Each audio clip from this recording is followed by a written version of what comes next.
నమస్తే, welcome to yo-yo TV. చేసే పని గోరంతైతే చెప్పుకునేది కొండంత అన్నట్లుగా ట్రంప్ తీరుంటుంది. ఆయన ఏం మాట్లాడతాడో ఆయనకైనా అర్థమవుతుందా అన్న సందేహం వస్తుంది కొన్నిసార్లు. ఒక్క తమ దేశమైన అమెరికా తప్ప ఏ దేశం పైనైనా కూడా బురద చల్లేందుకు సిద్ధంగా ఉంటాడు. తాజాగా భారత్ పైన కూడా అదే చేశాడు. ట్రంప్ ఇటీవల భారత ఆర్థిక వ్యవస్థపై చేసిన వ్యాఖ్యలు దేశవ్యాప్తంగా పెద్ద చర్చకు దారితీశాయి. ప్రపంచంలోనే అత్యంత వేగంగా అభివృద్ధి చెందుతున్న ఆర్థిక వ్యవస్థల్లో ఒకటిగా పేరు పొందిన భారతదేశాన్ని డెడ్ ఎకానమీ అని ఆయన వ్యాఖ్యానించడం చాలా మందిని ఆశ్చర్యపరిచింది.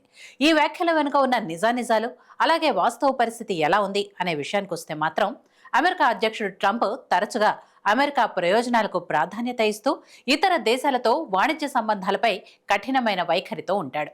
అమెరికాకు భారతదేశం నుంచి దిగుమతులు పెరగడం, అలాగే వలస విధానాలు వంటి అంశాలపై ఆయన అసంతృప్తి వ్యక్తం చేయటం కొత్తేమీ కాదు. డెడ్ ఎకానమీ అనే పదం కేవలం ఒక రాజకీయ ఎత్తుగడలో భాగమనే చెప్పాలి. దీని ద్వారా అమెరికాలో తన మద్దతుదారుల దృష్టిని ఆకర్షించడంతో పాటు భారత్పై వాణిజ్యపరంగా ఒత్తిడి తీసుకురావాలనేది ఆయన వ్యూహంగా పలువురు విశ్లేషకులు చెబుతున్నారు. ట్రంప్ అన్నంత మాత్రాన అది నిజమైపోదని భారత్ చెప్పేలోపే ఇతర దేశాలు మద్దతుగా భారత ఆర్థిక వ్యవస్థపై సానుకూలమైన నివేదికలను వెలువరించాయి. ఇంటర్నేషనల్ మానిటరీ ఫండ్, ప్రపంచ బ్యాంక్ వంటివి భారతదేశాన్ని 2024-25 సంవత్సరంలో ప్రపంచంలోనే అత్యంత వేగంగా అభివృద్ధి చెందుతున్న ప్రధాన ఆర్థిక వ్యవస్థగా అంచనా వేశాయి. వృద్ధి రేటు 6.5% పైగా ఉండొచ్చని వాటి నివేదికలు చెబుతున్నాయి. ముఖ్యంగా మన దేశంలోని కొన్ని కీలక రంగాలు ఆర్థిక వ్యవస్థకు వెన్నుముకగా నిలుస్తున్నాయి.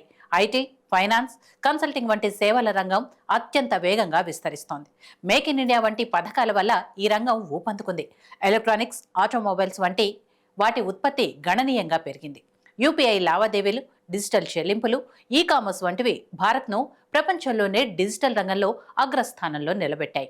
భారత ప్రభుత్వం చేపట్టిన మౌలిక సదుపాయాల అభివృద్ధి, డిజిటల్ ఇండియా, స్టార్టప్ ఇండియా వంటి కార్యక్రమాలు ఆర్థిక వ్యవస్థకు కొత్త ఉత్సాహాన్ని ఇస్తున్నాయి. భారతదేశంలో ఉన్న యువ జనాభా, పెరుగుతున్న మధ్యతరగతి వినియోగ శక్తి దేశ భవిష్యత్తుకు బలమైన పునాదులు వేస్తున్నాయి.